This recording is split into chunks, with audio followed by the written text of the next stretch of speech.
Dan jangan lupa like-nya, di-like ya. Di-subscribe itu penting, di-subscribe, di-like, di-subscribe. Ya, ini besar, tapi yang kumaksudkan ada hubungan Kristus dengan jemaatnya. Jadi, saudaraku, ketika kita membaca firman Tuhan, saya senang sekali kalau firman Tuhan itu selalu connected satu dengan yang lain di perjanjian lama, di perjanjian, karena perjanjian baru sebenarnya adalah sebuah Torah dan kitab para nabi dalam perspektif Kristus. Ya, jadi sebenarnya sama, perjanjian baru itulah perjanjian lama, hanya dalam perspektif Kristus, yaitu makna rohaniah dari perjanjian lama. Nah, hari ini kita mau belajar tentang Onan, seorang yang bernama Onan. Ya, sebenarnya cerita ini nggak cuma Onan, tapi ada 3 orang di situ disebutkan, Er, Onan, dan Shelah. Ya, namanya sebetulnya bagus-bagus ya. Kalau saya catat di sini, kata R itu artinya awakening, kebangunan rohani. Wah, keren ya. Awakening. Onan itu artinya wealthiness, kemakmuran. Coba setelah ada kebangunan rohani, seharusnya ada kemakmuran. Setelah ada kemakmuran, seharusnya ada ketenangan. Oh, bagus kan? Iya dong. Kita semua berdoa untuk kebangunan rohani ya di Indonesia yang besar, seperti halnya kebangunan rohani di Israel, di mana orang-orang bertobat dan mereka kemudian Tuhan menyatakan pemulihan bagi Israel. Di mana ada kebangunan rohani, di situ ada pemulihan. Ketika Eropa dilanda kemiskinan yang luar biasa, tiba-tiba ada kebangunan rohani melanda Eropa, dan tiba-tiba kemakmuran mengikutinya. Dan kemakmuran itu bisa dinikmati sampai berabad-abad kemudian. Hebat ya. Ketika Amerika sedang di dalam krisis yang luar biasa, tiba-tiba ada kebangunan rohani di sana. Penjara-penjara kosong, kriminal-kriminal itu semua bertobat. Dan apa yang terjadi? Ada kemakmuran mengikutinya. Setiap ada kebangunan rohani, selalu ada kemakmuran mengikutinya. Ajaib ya. Dan setelah itu ada ketenangan. Ya, ketika ada R, ada Onan, maka ada Shelah. Ketenangan, safety. Ya, dan itu yang diharapkan. Itu idealnya. Nah, namun pada kenyataannya kan prosesnya kita harus lewatin. Kita nggak mau prosesnya itu. Kita tolak prosesnya itu. Nah, di situ ada seorang wanita bernama Tamar. Di dalam tradisi rabbinik, Tamar itu sebenarnya adalah anaknya Sem. Sem, Ham, dan Yafet, anaknya Nuh. Nah, Sem itu mati di zamannya Yakub. Nah, Yakub itu kan bapaknya Yehuda tuh. Makanya si siapa itu, si Tamar itu konon di dalam tradisi rabbinik disebut sebagai anaknya Shem, the great priest, imam besar saat itu. Banyak orang menafsirkan Melkisedek juga Shem, tapi bukan ya, karena Melkisedek itu tidak berbapak, tidak beribu, tidak berawal dan tidak berakhir. Itulah Yesus, bukan Shem. Kalau Shem itu punya bapak, jelas Nuh sama istrinya, jelas ada awalnya, jelas ada akhirnya. Ya. Nah, Tamar ini adalah anaknya Shem, jadi orang besar ini dari keluarga hebat ini si Tamar ini. Ya, bayangin itu ya, harus itu udah cicit canggah. Jadi si Yehuda ini akhirnya menikahkan anaknya itu yang namanya Er, yang artinya awakening, dengan si Tamar ini. Ya, nah anyway, ya daripada kita kita melihat keadaan dari si Sem yang the great praise atau orang hebat zaman itu. Nah, Yehuda juga orang hebat ya. Yehuda itu disebut orang hebat juga. Dia sebagai hakim. Yehuda sebagai hakim bagi sukunya, bagi kaumnya. Dan Yehuda ini kemudian menikahkan anaknya dengan anaknya the great Sam, ya, Tamar ini. Kemudian seharusnya kan terjadi awakening, itu idealnya, ada awakening. Tetapi disebutkan ternyata Er itu jahat, ya, Er itu jahat sekali. Nah, dan Tuhan disebut membunuh membunuh Er, mati tanpa punya anak. Ya, itulah sebabnya ia disebut Er, karena si Tamar ini, si ibunya ini mengharapkan ada kebangkitan, ada keturunan, tapi nggak bisa. ya, dan mati malah R-nya. Nah, kemudian sesuai dengan tradisi, maka adiknya yang harus menikahi, yang harus mengawini kakak iparnya, karena nggak punya keturunan. Nah, adiknya ini, saudara ingat tradisi hak kesulungannya tetap sama R. Maka kalau dia punya anak, yang punya hak kesulungan adalah anaknya Tamar sama dia, tapi bukan anaknya Onan, tapi anak dianggap sebagai anaknya R. Jadi nanti si Onan CS itu bisa diusir dari tanah ayahnya, karena yang menjadi hakim, yang menjadi kepala suku nanti anak yang atas nama R, walaupun itu adalah benihnya si Onan. Begitu tradisinya. Jadi Onan, nah, dia nggak mau, dia melakukan introkoitus. Introkoitus itu masturbasi. Jadi waktu dia bersetubuh dengan si Tamar, dia kemudian air maninya dikeluarkan, spermanya dikeluarkan di luar, dan itu adalah jahat karena zaman itu suku Israel itu hanya sedikit jumlahnya. Kita ingat kalau mereka yang pergi ke Mesir itu hanya 70 orang, ya. Jadi itu tindakan jahat karena mereka harus berkembang biak dengan banyak, dengan cepat, supaya mereka bisa survive di tanah Kanaan. Jadi tindakan itu adalah sebuah kejahatan, benar-benar kejahatan. Ya, tidak mau meneruskan keturunan kakaknya itu adalah sebuah kejahatan. Dan Tuhan membunuhnya lagi. Nah, tinggal di Shela yang kecil. Dan Yehuda takut. Nah, kita tidak akan cerita kelanjutannya, tapi saya lagi mau cerita, ya, yang saya mau sharingkan pada pagi hari ini adalah bagaimana sebenarnya sebuah koitus, sebuah hubungan suami istri, ya, adalah sebuah lambang, sebuah simbol, sebuah metafora dari hubungan Kristus dengan jemaatnya. Singkat cerita, kalau Anda berhubungan suami istri, ya, kalau kita berhubungan suami istri, tentu diharapkan ada buah, yaitu anak. Sama seperti tadi, Tamar harusnya dengan R, tapi nggak punya anak. Kemudian Tamar harusnya dengan si Onan, tapi Onan nggak punya anak. Malah di coitus interrupt itu tadi.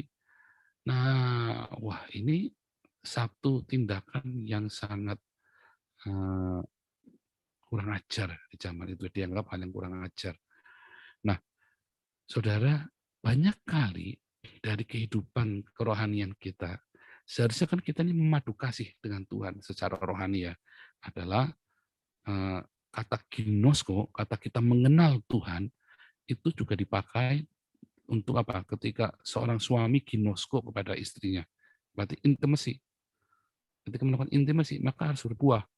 Namun kebanyakan dari kita tidak melakukan ginosko, tidak melakukan hubungan suami istri itu, ya, tetapi kita melakukan masturbasi. Kata onan itu yang kemudian diambil menjadi kata onani, ya, di masa modern ini, ya. Nah, kita melakukan masturbasi rohani. Artinya apa?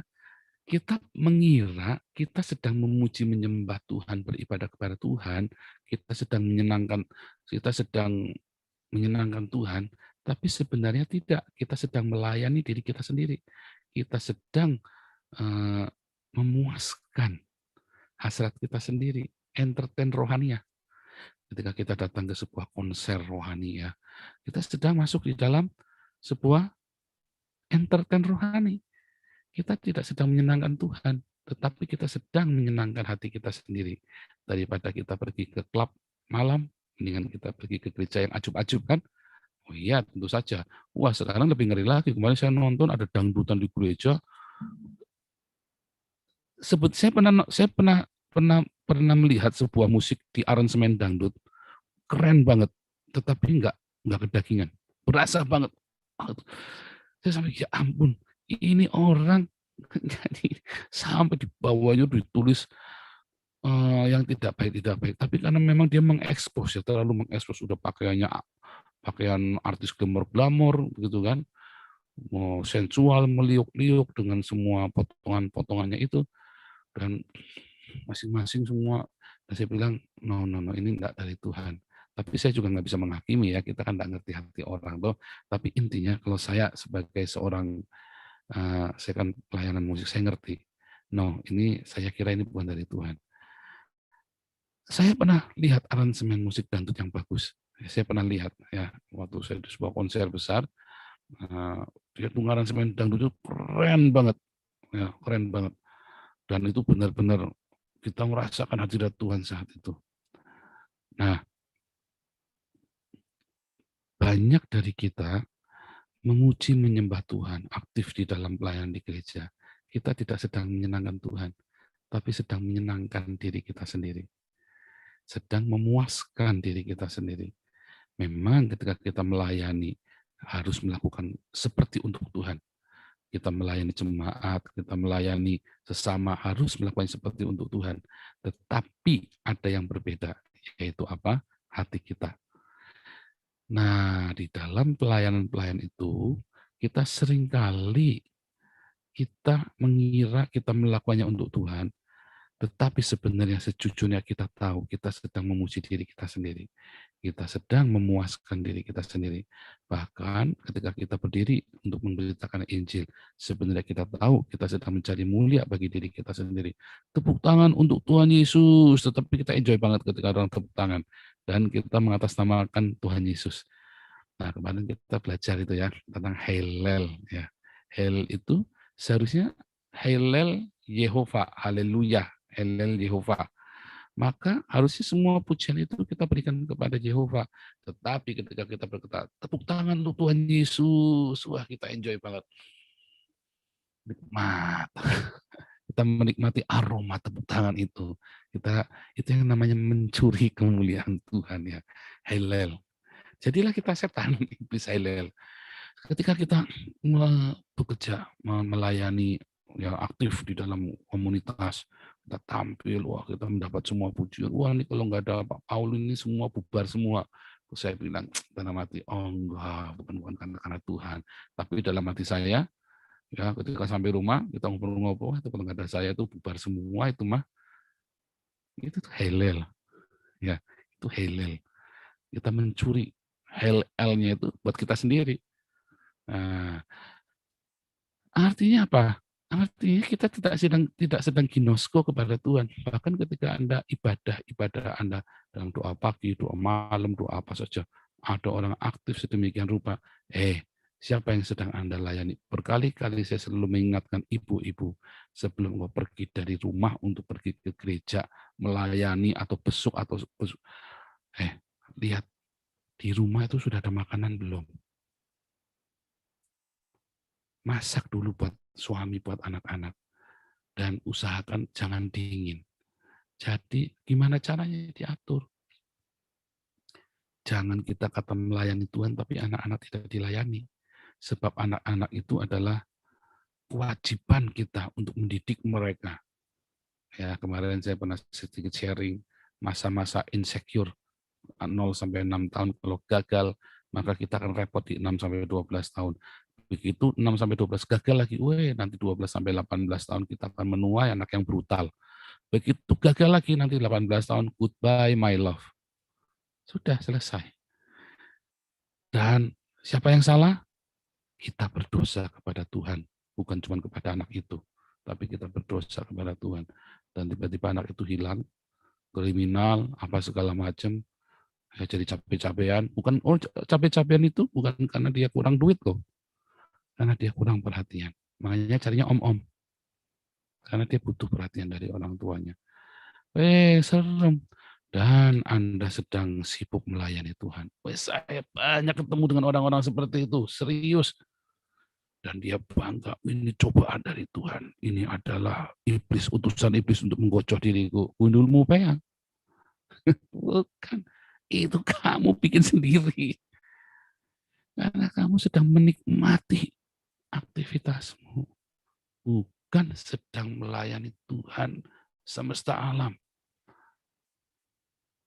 Kita itu blank loh. Coba Anda kalau tanya sama pendeta, Pak, yang namanya mengasihi Tuhan itu seperti apa? Nanti Pak Pendeta bilang, oh kau sujud masuk ke dalam kamar berdoa. Lihat contohnya, pendeta ini doanya 4 jam sehari, pendeta itu doanya 8 jam sehari, pendeta itu. Oh contohnya itu, orang itu memberikan seluruh hartanya. Itu namanya mengasihi Tuhan. Oh salah ya.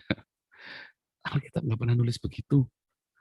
Yang namanya mengasihi Tuhan itu adalah Matius 25. Ketika ada orang lapar, ketika ada orang haus, ada orang telanjang, ada orang di penjara, ada orang sakit.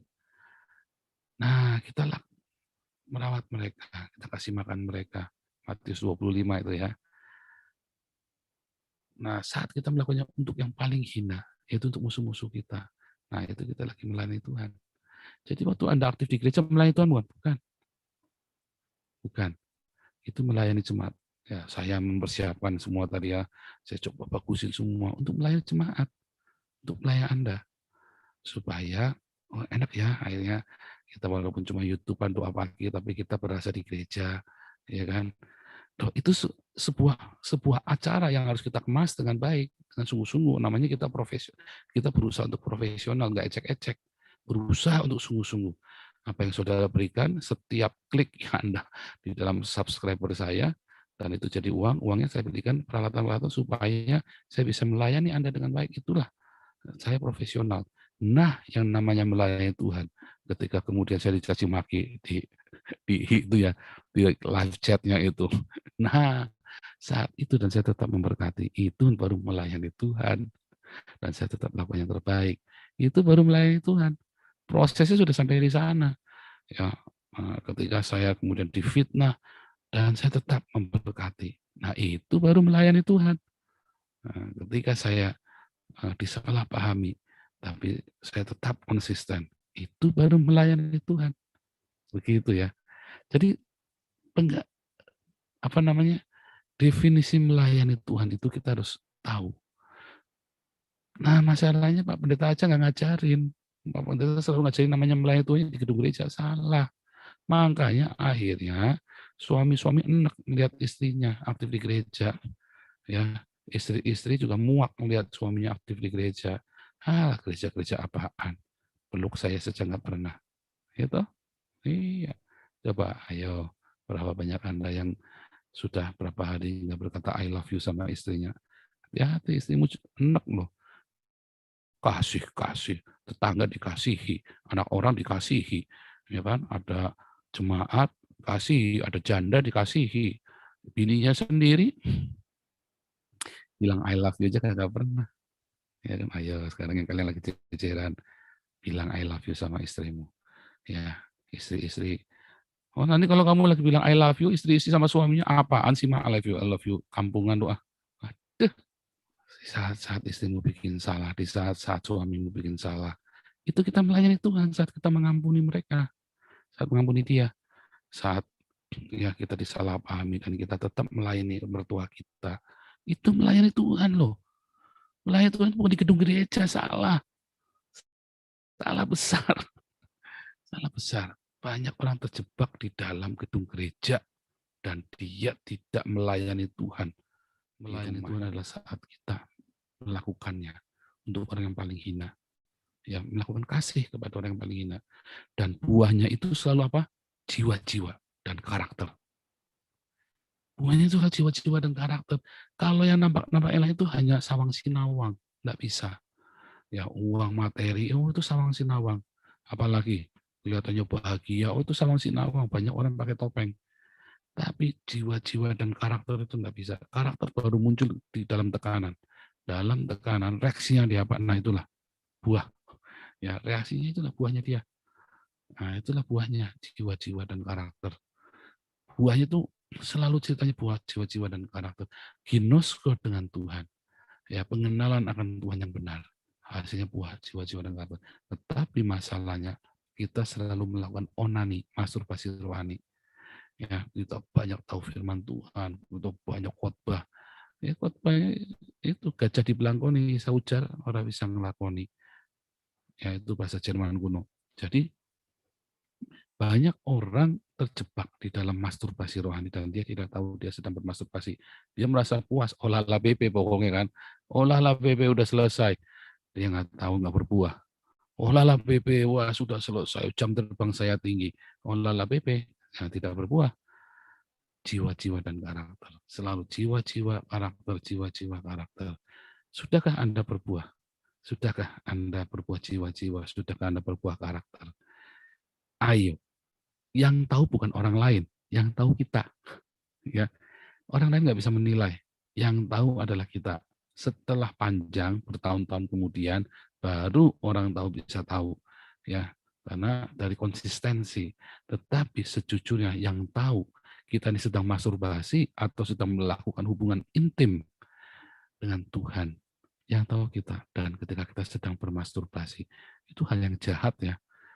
Itu yang disebut dengan yang, apalagi kalau orang-orang yang mengaku imam-imam hamba-hamba Allah. Oh, itu hal yang jahat di mata Tuhan. Hati-hati. Itu hal yang jahat. Apalagi kita ngajak orang buat begitu. Masturbasi berjemaah. Oh, itu hal yang jahat karena nggak berbuah. Tuhan bilang apa? Kalau ranting yang nggak berbuah, potong. Masukkan dapur api. Tetapi kalau ranting yang berbuah, dibersihkan. Tinggallah di dalam agapeku dan logosku, akan menjadi rema di dalam hidupmu.